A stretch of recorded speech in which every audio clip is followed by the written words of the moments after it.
Almost ఒక 1 year back ఏదో tweets పెట్టింది అనే ఎలిగేషన్. ఆ ట్వీట్స్ ఎవరో మనోభావాలు దెబ్బతిన్నాయి. ఉం? ఇక్కడ విచిత్రం ఏంటంటే 1 year బ్యాక్ పెట్టిన ట్వీట్స్ 4 డిఫరెంట్ ప్లేసెస్లో 4 డిఫరెంట్ జ్యూరిస్డిక్షన్స్లో నలుగురికి ఒకే 3-4 రోజుల వ్యవధిలో వాళ్ళ మనోభావాలు దెబ్బతిన్నాయి. గ్రేటెస్ట్ పీపుల్ ఎప్పుడు గ్రేటెస్ట్ గానే ఉండాలని లేదు. దూలగా ప్రవర్తించే వాళ్ళు కూడా ఉంటారు. వాళ్ళు రామ్ గోపాల్ వర్మ ఫస్ట్ వస్తాడు. ఆయన ఎందుకు గ్రేటెస్ట్? ఇండియాలోనే ది తోపెస్ట్ డైరెక్టర్ ఎవరన్నా ఉన్నారంటే రామ్ గోపాల్ వర్మ. ఈ రోజుకి నాకు అదే ఫీలింగ్. మీకు ఎంతమంది రాజమౌళిని తీసుకోండి, ఎంతమంది హీరానీలు తీసుకోండి, సత్యజిత్ రే తర్వాత నాకు ఇండియన్ సినిమా పనోరమాలో చాలా ఇష్టమైన director Ram Gopal Varma personal level. కానీ ఆయన చేసేటువంటి పనులు ఆఫ్ స్క్రీన్, మిగతా పర్సనల్ విషయాల గురించి ఎవరు మాట్లాడట్లేదు. ఆయన లైఫ్, ఆయన ఇష్టం, ఆయన విడాకులు, ఇవన్నీ ఆయన కథ. ఆయన అమ్మాయిలతో తిరిగాడా, అబ్బాయిలతో తిరిగాడా, ఆయన ఎవరిని సపోర్ట్ చేసి, ఇవన్నీ తర్వాత. బట్ వైఎస్ఆర్సీపీ అనేటువంటి ఒక పార్టీకి, ఆయన టీడీపీకి ఇట్లా బిహేవ్ చేసిన తప్పే. వైఎస్ఆర్సీపీ అనేటువంటి ఒక పార్టీకి ఆయన క్లియర్ కట్ గా అమ్ముడుపోయి సినిమాలు తీసాడు అనేది ఎవరైనా సరే ఒప్పుకోవాల్సింది. అందులో డౌట్ లేదు. ఎందుకంటే ఆయన తీసిన సినిమాలు అట్లాంటివి కనిపిస్తున్నాయి కళ్ళు ఎదుర్కొంటా. ఎవరికి బెనిఫిషియల్ గా అట్లాంటి సినిమాలు తీస్తారు? నిజంగా ఆయనకి ఆ హక్కు లేదని డెఫినెట్లీ ఉంది. హక్కు గురించి కాదు, ఇక్కడ న్యూట్రాలిటీ బ్యాలెన్సింగ్ గురించి చెప్తున్నా. నిజంగా ఆయనకి అందరి మీద న్యూట్రాలిటీ ఉంటే జగన్మోహన్ రెడ్డి గురించి కూడా తీయొచ్చు. బట్ కేవలం తెలుగుదేశం పార్టీని, పవన్ కళ్యాణ్ని, లోకేష్ని, వీళ్ళని మాత్రమే టార్గెట్ చేశారు కాబట్టి డెఫినెట్లీ ఆయన న్యూట్రల్ కాదని, ఆయన ఒకవైపు ఒరిగి ఉన్నారనేది క్లియర్ కట్ కనిపిస్తుంది. ఓకే, సినిమాలు తీయడం వరకు ఓకే, సెన్సార్ బోర్డు ఉంది, అది తప్పు అయితే వాళ్ళు చూసుకుంటారు, అంతా వేరే కదా. కానీ ట్విట్టర్లో ఫోటోలు పెట్టి జనాల్ని మార్ఫింగ్లు చేసి వాళ్ళకి వేరే బట్టలు అవి వేసి ఆ కైండ్ ఆఫ్ చేయడం అంటే చీపెస్ట్ మెంటాలిటీలు చేస్తారు. ఇట్లాంటి చీప్ చాలా ఇదే ఆయన ఫోటోలు, ఇదే జగన్మోహన్ రెడ్డిని చేసిన, అంబటి రాంబాబు లాంటి వాళ్ళని చేసిన, కొడాల నాని లాంటి వాళ్ళని చేసిన, రోజా లాంటి వాళ్ళని చేసినా కూడా ఇదే వర్తిస్తుంది. ఇక్కడ ఎవరిని చేశారనేది కాదు, ఆ కైండ్ ఆఫ్ మెంటాలిటీ. నిబ్బా నిబ్బి నా కొడుకులు ఉంటారు. వాళ్ళు ఇప్పుడిప్పుడే 10th పాస్ అయ్యి, ఇంటర్ పాస్ అయ్యి, ఇంటర్నెట్ లో కూర్చుని ఫ్యాన్ వార్లు చేస్తూ మీ హీరో గొప్ప, మా హీరో గొప్ప, మీ రాజకీయ నాయకుడు గొప్ప, మా రాజకీయ నాయకుడు గొప్ప అని తెలిసి తెలియని బతుకులు బతుకుతారు. వాళ్ళు చేసేటువంటి ఒక చీప్ చీప్ దరిద్ర కొట్టు పనులు అనమాట. అంటే విన్స్ గిల్లిగన్ ఐడియా ఉన్నాడు మీకు? బ్రేకింగ్ బ్యాడ్ సినిమా తీసాడు, సారీ బ్రేకింగ్ బ్యాడ్ సిరీస్ తీసాడు, తర్వాత బెటర్ కాల్ సాల్ తీసాడు. అంటే నేను ఆ లెవెల్లో ఊహించుకుంటా. ఆ లెవెల్లో ఊహించుకోవడం నీ తప్పు అంటాడు రామ్ గోపాల్. పాయింట్ అది కాదు. ఆ కైండ్ ఆఫ్ అచీవ్మెంట్ చేయగల, ఆ కైండ్ ఆఫ్ వరల్డ్ సినిమాని ఎక్స్ప్లోర్ చేయగల, ఇండియన్ సినిమాని నెక్స్ట్ లెవెల్కి ఇంకా ఇంకా గొప్పగా తీసుకెళ్ళగల మెంటాలిటీ ఉన్నటువంటి వ్యక్తి ఇంత చీపెస్ట్ పనులు చేయడం అనేది చాలా చండాలంగా ఉంటుంది అనమాట చూడడానికి. ఇది ఈ పని వీళ్ళే చేయాలా అనే రూల్ ఉందంటే ఖచ్చితంగా ఉంది రూల్. ఎందుకంటే ఒక నిబ్బా నిబ్బీలు చేసేటువంటి పనిని మీరు నేను మన ఏజ్ వచ్చిన తర్వాత చేయం కదా. ఆ నిబ్బా నిబ్బీల్లో కూడా ఒక 20-60% ఆఫ్ పీపులే చేస్తారు కదా, మిగతా 40% చేయరు కదా. సో ఒక దరిద్రగొట్టు పని చేసి, ఒక ఒక ఒక హత్య కానీ, ఒక మానభంగం కానీ, లేకపోతే ఇట్లా పనికిమాలిన పనులు కానీ, ఇట్లా అఘాయిత్యాలు చేయడం కానీ, ఇవన్నీ చేసేటువంటి మెంటాలిటీ పీపుల్ని మనం సెపరేట్ గా పెట్టి వాళ్ళని మనం స్టడీ చేసి అట్లా ఎందుకు చేయకూడదు, ఈ సొసైటీ బాగుపడాలంటే అనే దాని గురించి మనం ఆలోచిస్తాం.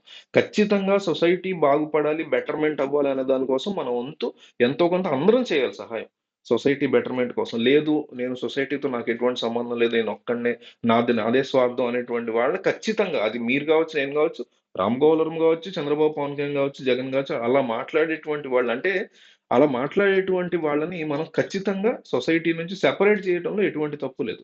అందులో ఈయన ఫస్ట్ లిస్ట్ లో డెఫినెట్లీ వస్తాడు. సో అట్లా మాట్లాడడం కూడా ఆయన ఇంటెన్షన్ కాదు. ఇది ఎందుకు అట్లా మాట్లాడతాడంటే డిఫెన్స్ లేనప్పుడు అట్లా మాట్లాడాడు ఆయన. ఆయననే కాదు, చాలా మంది మనలో ఏం చేస్తామంటే డిఫెన్స్ లేనప్పుడు నా ఇష్టం అనేటువంటి మాట ఎప్పుడు తెర మీదకి వస్తుంది? 95% ఆఫ్ ది కేసెస్ లో నా ఇష్టం అనేటువంటి మాట ఎప్పుడు వస్తుందండి తెర మీదకి? మన దగ్గర డిఫెన్స్ లేనప్పుడు. సో ఆ డిఫెన్స్ లేని థింగ్ ఈయన దగ్గర అనేకం ఉంటాయి కాబట్టి ఆ అంశాలని మాట్లాడుతున్న చాలా పాయింట్స్ లో నాకు సొసైటీతో సంబంధం లేదు. ఇప్పుడు మీరు ఎటువంటి మెసేజ్ ఇద్దాం అనుకుంటున్నారు మీ సినిమాలతో అంటే, నేను మెసేజ్లు ఫోన్లో ఇస్తాను, ఆ సినిమాల ద్వారా ఇవ్వనంటే అది పెద్ద కౌంటర్ లాగా చూడాల్సినటువంటి అవసరం, అది ఫూలిష్ సమాధానం. అది డిఫెన్స్ లేనప్పుడు చెప్పేటువంటి సమాధానం. ఒక మూవీ కావచ్చు, నేను ఇప్పుడు చేసే వీడియో కావచ్చు, లేకపోతే మనం బయట మాట్లాడేటువంటి థింగ్ కావచ్చు, సొసైటీలో పబ్లిక్ నామ్ లో ఉన్న ఏదైనా సరే ఒక బాధ్యతాయుతమైనదే ఉండాల్సిందే. అట్లా ఉండటం వల్లే మనం నాగరికులుగా ఈరోజు ఎదుగుతూ వచ్చాం. సివిలైజ్డ్ సొసైటీగా మనం ఎదగడానికి ఉన్నటువంటి కారణాల్లో గతంలో నడిచినటువంటి ఎన్నో దశాబ్దాలు, ఎన్నో శతాబ్దాల నుంచి వచ్చినటువంటి నాగరికుల వల్లే మనం ఈ రోజు ఒక నాగరికత స్టేజ్కి వచ్చాం. అప్పట్లో కూడా వీళ్ళు కూడా ఈయన మాట్లాడినట్టుగా నా ఇష్టం, నాకు సొసైటీతో సంబంధం లేదు అని అప్పట్లో వాళ్ళందరూ అనుకుంటే ఈ లెవెల్కి వచ్చేవాళ్ళం కాదు కదా. సో అది కేవలం సమాధానాన్ని నేను ఏదో ఒకటి కౌంటర్ గా చెప్పి ఇక్కడ నుంచి ఈ పాయింట్ నుంచి నేను తప్పించుకోవాలి అనే సమాధానం చెప్పడం వేరు. లేదు, నాకు వీటి మీద ఇష్టం, ఇవి చేసుకుంటాను. దాంతో పాటు నాకు సమాజం కూడా బెటర్‌మెంట్ అవ్వాలనుంటది. దాంట్లో నేను కూడా ఎంతో కొంత పాత్ర పోషిస్తాను గానీ, పూర్తిగా దాని గురించి నేను ఆలోచించను అంటం ఓకే.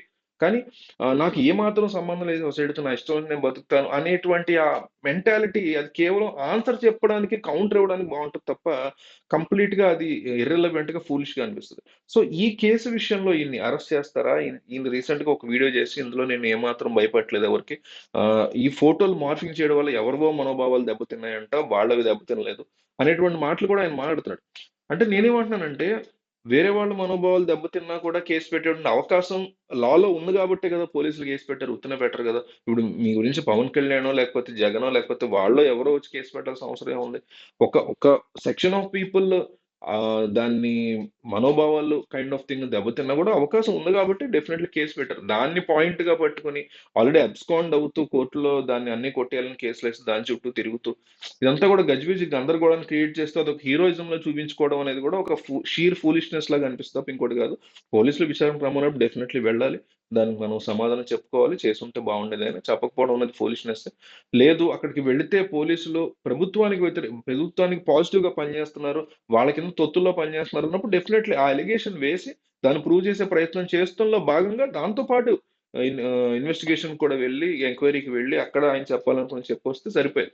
బట్ దీన్ని గూడా ఒక అవకాశంగా తీసుకొని దాన్ని గూడా ఒక ఇదిగా చేయడం అనేది foolishness. And on the other side party అంటే ఈ ప్రభుత్వం యొక్క కూటమి ప్రభుత్వం యొక్క కాన్సెప్ట్‌ని మనం ఒకసారి అబ్జర్వ్ చేస్తే వాళ్ళు గూడా మీకు ఆహ్, ముచ్చర్లలో ఒక సంఘటన జరిగింది. ఒక పాప చనిపోయింది. ఆ పాపని చేతబడులకు సంబంధించి చంపేశారా? ఇద్దరు పిల్లలు, ఆ పిల్లల్ని మానభంగం చేసి చంపేశారు అనేటువంటి సంఘటన చాలా వైరల్ అయింది. ఇప్పటి వరకు ఆ పిల్ల బాడీ దొరకలేదు. దాని గురించి కూటమి ప్రభుత్వానికి ఖాళీ లేదు. వైసీపీ ప్రభుత్వం సంబంధించినటువంటి వాళ్ళు పోస్టులు పెట్టడం తప్పే. దాని మీద ఖచ్చితంగా అరెస్టులు చేయాలి. దాంతో పాటు టీడీపీకి సంబంధించిన వాళ్ళు గూడా అనేకం పెడుతూ ఉంటారు. వాటి గురించి ఏ రోజు కూటమి ప్రభుత్వం మాట్లాడట్ల. వాళ్ళ మీద ఎటువంటి అరెస్టులు చేయట్ల. మరి ఆ రకమైనటువంటి థింగ్ వీళ్ళు గూడా చేయకూడదు. గతంలో జగన్ ప్రభుత్వమే చేసింది ఇట్లా. కొంతమంది టీడీపీ వాళ్ళని అరెస్ట్ చేసి వైసీపీ వాళ్ళని టచ్ కూడా చేయలేదు. ఇప్పుడు టీడీపీ ప్రభుత్వం కూడా అదే చేస్తుంది. చంద్రబాబు బయటికి మాత్రం చెప్పారు, మేము అందరిని అరెస్ట్ చేస్తాం, ఎవరి మీద అనకండి అని. బట్ టీడీపీ వాళ్ళు ఒక్కళ్ళని కూడా అరెస్ట్ చేయడం కనిపించలేదు. అట్లాగే వీటన్నిటికంటే గూడా రాష్ట్రంలో బూతులు తిట్టుకోవడాలనేటువంటిది నార్మలైజ్ చేసేసారు. ఆ కల్చర్‌ని రూపుమాపేటువంటి పద్ధతి వైపు కూటమి ప్రభుత్వం ఎక్కడా వెళ్ళట్లేదు. వాటన్నిటికంటే కూడా ముఖ్యమైన థింగ్స్ ఎన్నో ఉన్నాయి. ఎన్నో రకాల అఘాయిత్యాలు జరుగుతున్నాయి, అత్యాచారాలు జరుగుతున్నాయి. వాటి గురించి ఇప్పటికి కూడా అవి తేలకుండా ఉన్నటువంటి సంఘటనలు ఏపీలో ఎన్నో ఉన్నాయి. వాటి మీద ఎందుకు మీరు ఇంకా చర్యలు తీసుకోకుండా రామ్ గోపాలవరం లాంటి ఒక యూజ్‌లెస్, ఎందుకు పనికిరానటువంటి ఇష్యూస్ మీద మీరు మైండ్ ఎక్కువ పెడుతున్నారు. పెట్టొచ్చు డెఫినెట్‌లీ 1% వరకు, 0.5% వరకు ఇట్లాంటి విషయాలు మీరు పెట్టొచ్చు. సోషల్ మీడియా యాక్టివిస్టులు చేసినటువంటి తప్పుల గురించి ఒక 2% పెట్టొచ్చు. కానీ ఎక్కువ శాతం 10-15-20% ఈ మానభంగాలు, అత్యాచారాలు ఎందుకు జరుగుతున్నాయి? ఇప్పటికీ ఆ చిన్న పిల్ల మృతదేహం దొరకపోవడం గురించి అసెంబ్లీలో ఎందుకు మాట్లాడలేకపోతున్నారు? కనీసం ప్రతిపక్షాలైతే అసెంబ్లీకొచ్చి అట్లాంటి విషయాల్ని ఎత్తలేని చేతకానితనంలో ప్రతిపక్షాలుంటే, ప్రభుత్వ పక్షాలు కూడా ఇంతే చేతకానితనంతో ఆ పేరే ఎత్తట్ల. అంటే జనం ఎక్కడ ఎత్తకపోతే మేము గూడా మర్చిపోతాం. ఆళ్ళు మర్చిపోయారు గదా! హమ్మయ్య జనం అనుకునేటువంటి పరిస్థితిలో ప్రభుత్వాలు ఎందుకున్నాయి? ఎందుకు ఈ రకమైనటువంటి చేతకానితనం నడుస్తుంది ప్రభుత్వాల్లో, ప్రతిపక్షాల్లో, ప్రజల్లో? బూతులు తిట్టుకునేటువంటి సంస్కృతిని రూపుమాపే కాన్సెప్ట్. ఎంతసేపు చట్టాలు చేసాం, చట్టాలను అమలు చేయలేని చేతకాని చట్టాలు మీరు ఎన్ని చేస్తే ఉపయోగం ఉంది? ఇంకా చేస్తున్నాం అంటున్నారు, ఇంకా చేయలే. అవి మీరు అమలు చేయగలరా? చేసినటువంటి చట్టాలను ఒకటి. రెండోది, ఈ రకమైనటువంటి సంస్కృతి పిల్లల్లో ఇప్పుడు 13 ఏళ్ల పిల్లోడు ల్యాప్‌టాప్ ముందు, సిస్టమ్ ముందు కూర్చొని బూతులు తిడుతుంటే ఆడికి ఏ చట్టం గురించి తెలుసు? ఆడు దేన్ని వర్తిస్తే ఆడికి తెలిసిందల్లా ఆడికి ఇష్టమైన రాజకీయ నాయకుడినో, హీరోనో పొగుడుకోవడం. ఆడినెవడన్నా ఆ రాజకీయ నాయకుడినో, హీరోనో తిడితే అవతలోడిని పచ్చి బూతులు తిట్టడం, ఆళ్ళ అమ్మని బూతులు తిట్టడం, ఆళ్ళ అమ్మని ఎల్ వర్డ్ యూజ్ చేసి తిట్టడం తప్ప ఆడికి ఇంకేం తెలీదు. సో, ఆ కల్చర్‌ని రూపుమాపే దిశగా ఏం అడుగులేస్తున్నారు ఈళ్ళు అనే దాని గురించి మాట్లాడడం మానేసి, ఈ పనికిమాలిన థింగ్స్ మీద పెట్టాల్సిన దానికంటే ఎక్కువ ఫోకస్ 2, 3 ఆహ్, బ్యాచెస్ ఆఫ్ పోలీసు వెతికి పట్టుకునే అంత క్రైమ్ రామ్ గోపాల్ వర్మ ఏం చేసాడు? అంత అంత ఏం కనిపిస్తుంది అక్కడ అందులో? అంటే ఒక గ్రడ్జ్‌తో చేసేటువంటి థింగ్ తప్ప పని కట్టుకొని చేసేది చట్టం ఒక పరిధి వరకు ఇలాంటి వాళ్ళని శిక్షించి తీరాలి, వదలాలని ఎవరు అనట్లేదు గానీ, అవసరాన్ని మించి ఇలాంటి వాటి మీద పోలీస్ వ్యవస్థను ఉపయోగించడం కూటమి ప్రభుత్వం తప్పు. ఎంక్వైరీకి రమ్మన్నప్పుడు రాకుండా తప్పిసి తిరగడం ఈయన తప్పు. రెండు వైపులా చాలా క్లియర్ కట్‌గా తప్పులు కనిపిస్తున్నాయి. దీని గురించి మీకేమనిపించిందో కామెంట్